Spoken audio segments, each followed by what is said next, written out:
Good morning. Morning. How you all doing? Thank you for joining us today. Really appreciate it. We're in Alcaudete. Today's a little bit different. Sarah's heading across to Baena, yeah. What sort of distance is that? It's about 25k, basically flat. I think we've only got about 200 metres of ascent in the whole route, so that should be really good. Get out the mountains, get going. We're on the Camino Mozárabe again.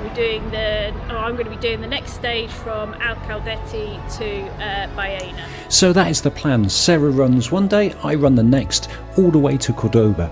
It's a training block getting us ready for a big adventure we've got planned in the not so. And to finish, we're going to take a relaxing day in Córdoba before we head home. Just thought I'd explain a little bit more about today's route in a bit more detail.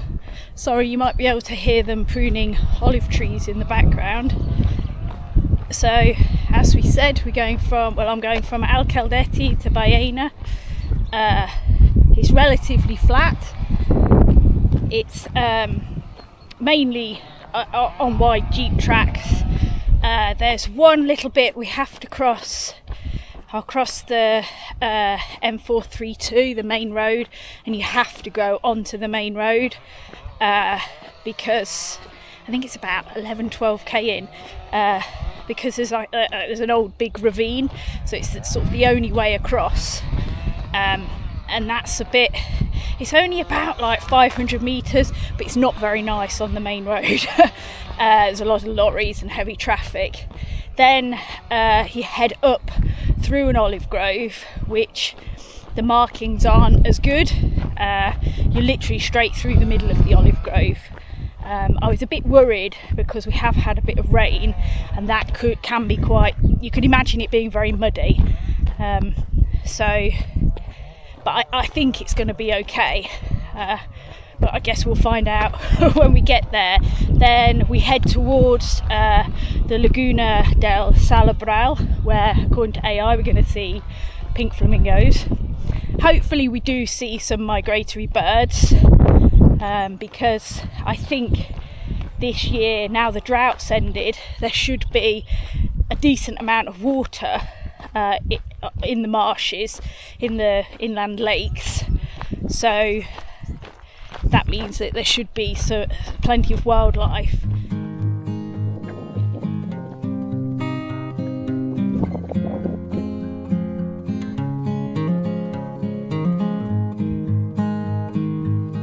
I'm about 4k in, just making steady progress.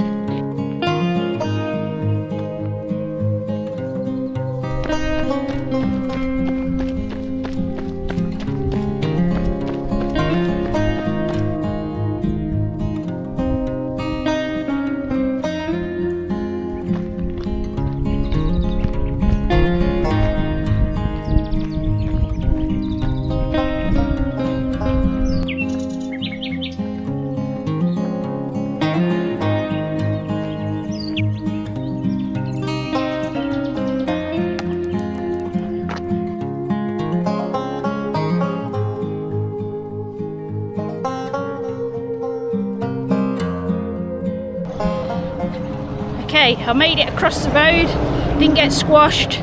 There was actually traffic wasn't too bad. There was only a few cars and a couple of lorries. I'm now in Córdoba province. I made it into Córdoba across the river Guadajoz. Is the river that we crossed on the road bridge. And now I'm heading back out into the olives. Lots of birds on the river banks. I think the nightingale might have arrived, which is always lovely to hear them when they arrive back from their winter holidays for the summer. I think I'm about to head into a bit of mud. Never my favourite, but it is what it is. There's nothing worse than olive grove mud. People who've experienced it will tell you.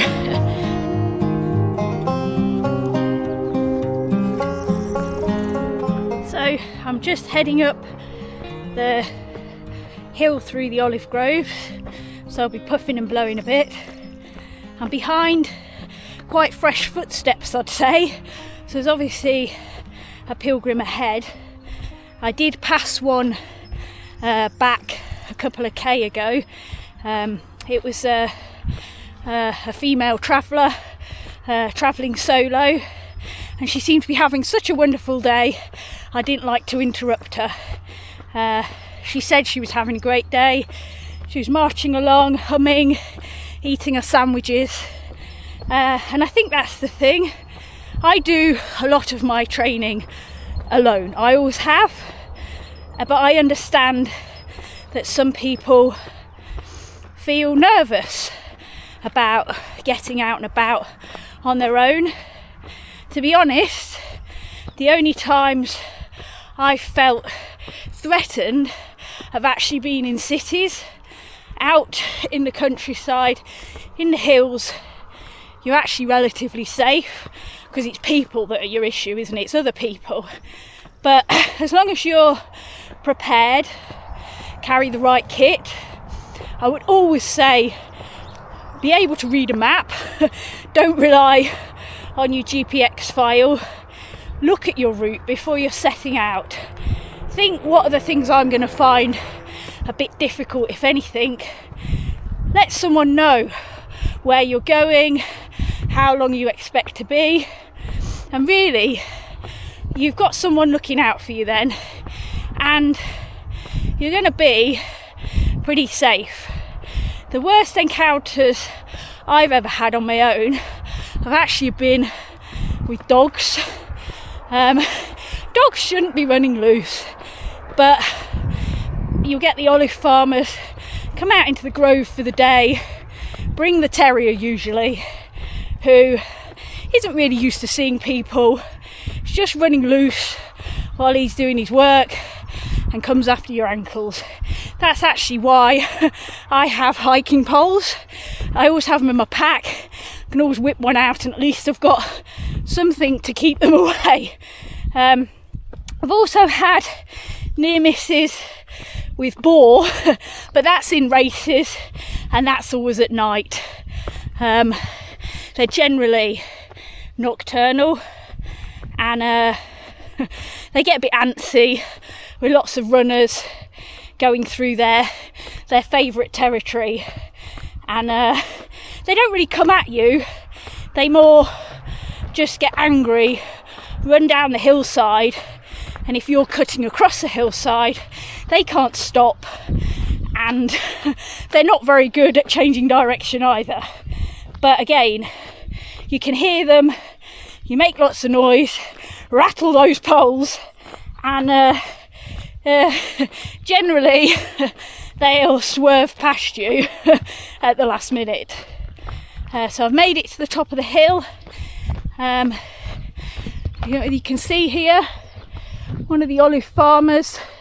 That's all his wood that he's pruned for this year.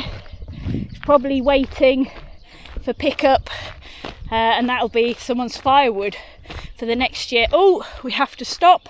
We have our first orchid spot. Okay, so this is a yellow bee orchid. It's quite obvious why it's called a yellow bee orchid. It looks like a yellow bee. Orchids aren't very nice really to insects because they don't have any nectar, so they're not giving a gift for getting pollinated. But they make themselves very bright, and insects just can't avoid them. We've also got some asphodels here. Onion weed is its common name. They get big red berries. They are very much a weed here. There's quite a lot. Oh, we got quite a lot more, a good clump of yellow bee orchids here. So I'll just show them to you.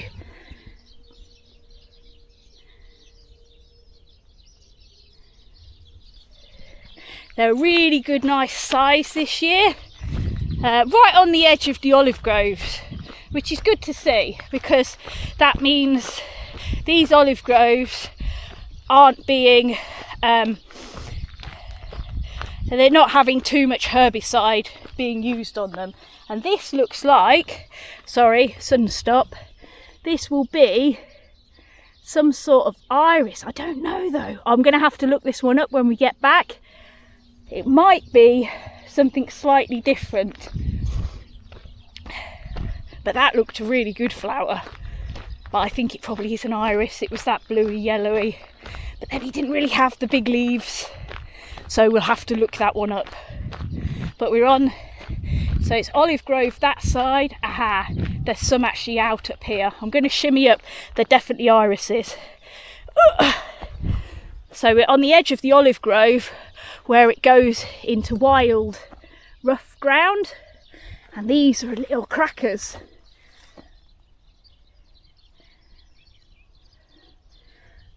That's a good spot. Obviously we get lots of wildflowers in Andalusia.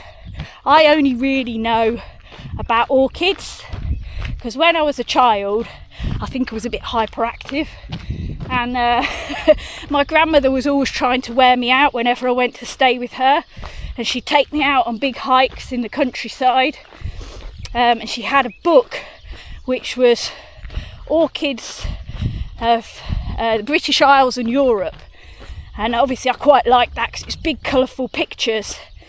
UK doesn't have a lot of the orchid varieties we have here, but because the book covered Europe as well, I was looking at them. We've got another one. Okay, this is, I don't know if you can even see him. This is the mirror orchid. You can see why it gets that name. It's in the bee orchid family as well, but the sort of bluey iridescent surface of the petal sort of catches the light and attracts the insects. Okay, Steve's probably going to have a go at me for rattling on about wildflowers too much rather than actually getting on with going and getting the route done. Better crack on, because otherwise he's going to be sat in Baena twiddling his thumbs.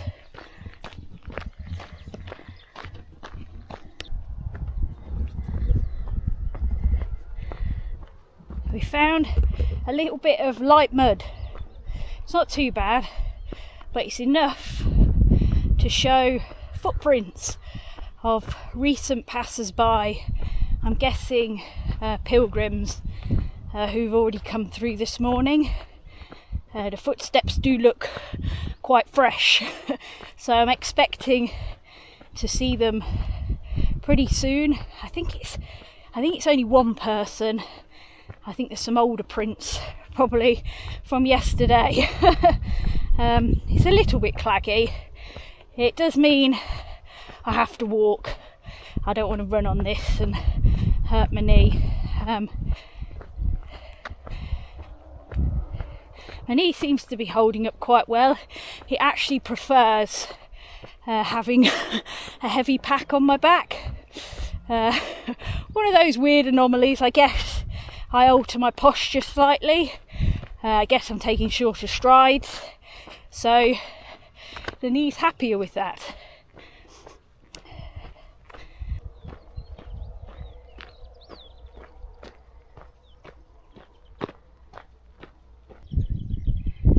So I'm going to stop and show you this. I could just sort of smell like, well, olive flowers, and the time of the year, it's like the middle of April. There shouldn't really be olive flowers at this time of the year, but anyway, look what's coming. Those little yellowy balls are olive flowers. So we're probably only a couple of weeks off the olive flowering season, which is very early, so let's hope the flowers survive and they get a good harvest this year.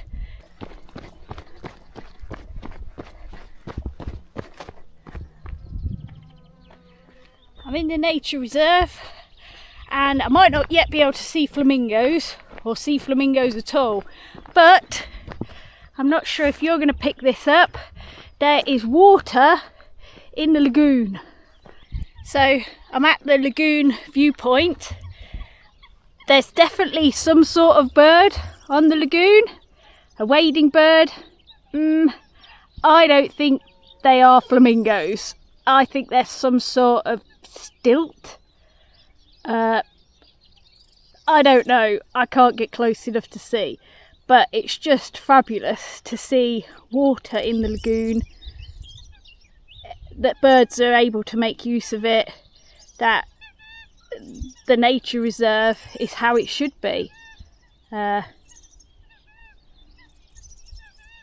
don't know whether you can hear the birds, they seem to be honking. I don't think it's geese though, they don't look sort of geese shaped. I think there's probably a heron stood in the middle as well.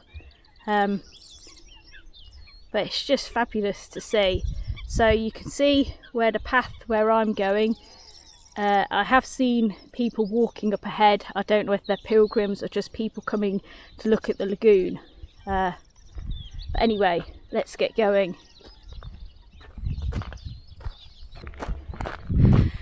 So my watch is telling me I should be up on the Via Verde now, but I'm staying close to the lagoon.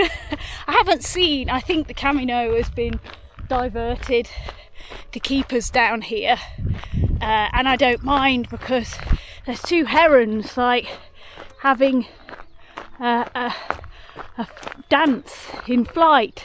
It looks like there's a bird of prey now. I think it's a short-toed snake eagle. So I'm staying down here.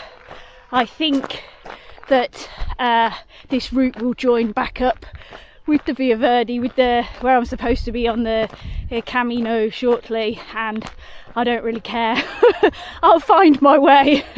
I'm just enjoying watching the birds.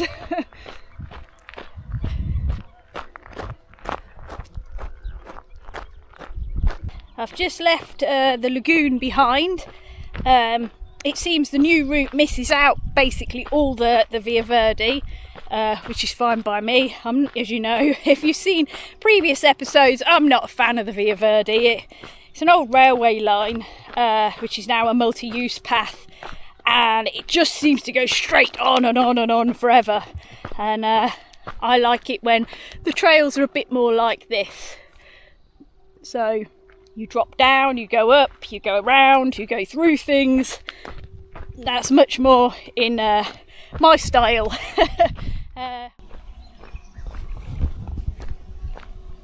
There's not really any stepping stones across this that I trust not to give way, so I think I'm just going to have to go for it.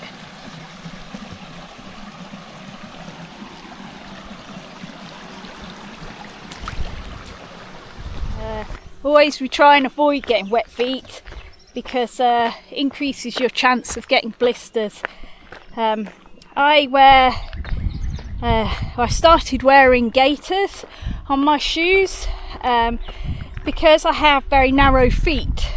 I find debris just goes over the back all the time.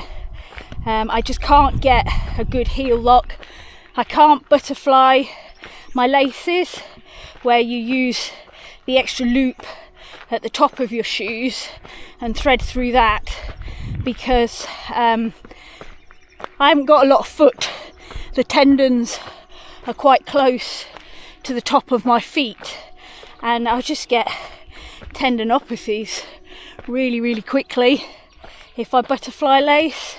So it's not for me. I just have to keep tightening up my laces. A bit of tarmac for the day. Luckily it's only quite a short stretch, and I think this is pretty much, aside from the main road crossing, this is the only bit of tarmac until we reach the town of Baena. If I remember correctly, we go back onto another jeep track quite shortly, and then onto what looks like a very old path that sort of goes up and around before dropping down into Baena. It's getting quite warm now. It's not too bad, but it's definitely it's quite humid. I think because it was sort of rainy, a bit sandstormy first thing, there was a lot of moisture in the air, but now it's cleared. It's quite warm, that there's not really much protection from the sun.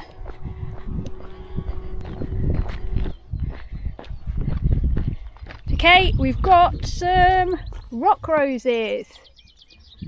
You see the bees making the most of being on them. This is a type of cistus. I think the name of those is something blanca, which is white, which you think, well, why is it white when they're pink? And it's because the leaves are silvery white, so the name is after the leaf rather than the pink flower. But they're typical Andalusian inland mountain flower. They're really pretty.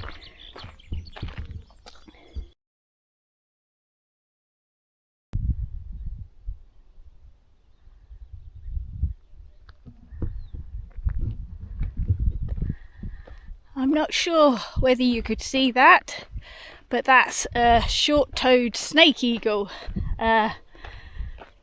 It's very hot here.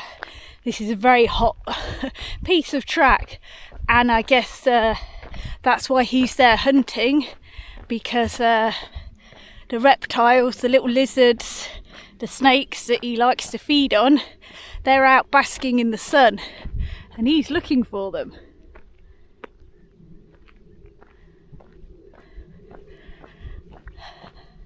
It's definitely hot.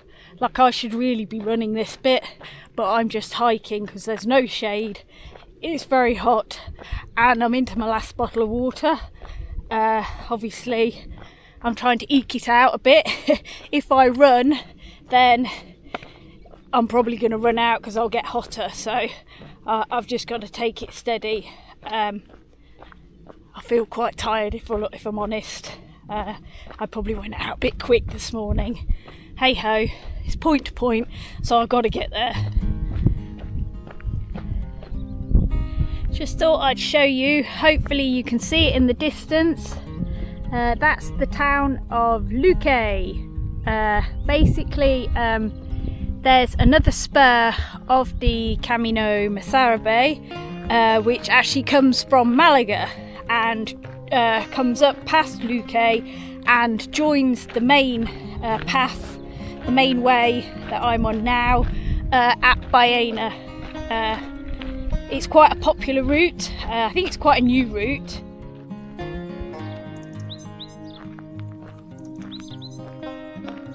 I'm just checking in.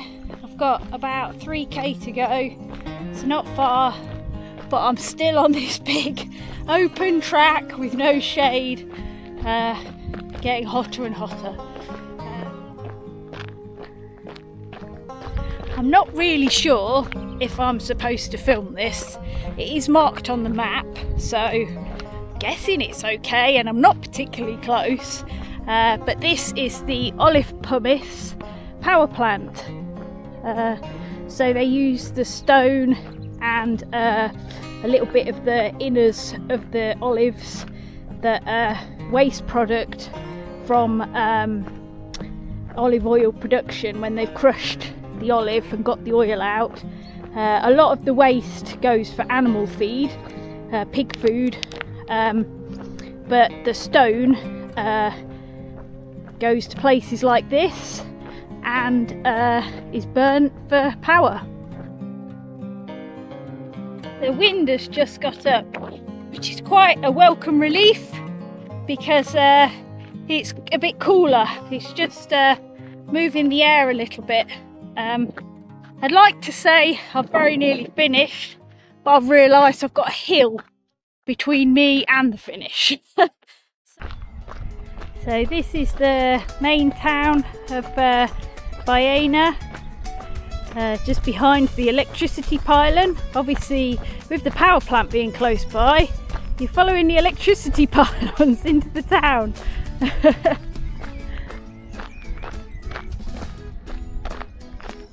Just a K or so to go now. Okay, I'm glad that today is finished, to be honest. I'm a bit tired. It's quite hot. It's humid, and the last section there wasn't a lot of shade, but I made it to Baena, so that's the main thing. Pack felt heavy. Quick question, did you see any flamingos earlier? No, there were no flamingos. I think AI has been a bit creative. There were definitely wading birds, long-legged wading birds, but they were black and white and not pink. That's it for today. We'll see you on the next stage when Steve is going to be doing about 20k with his pack in the heat. Should be good. Yeah, join us on the next adventure. By the way, if you enjoyed this episode, please do hit subscribe. It helps us massively.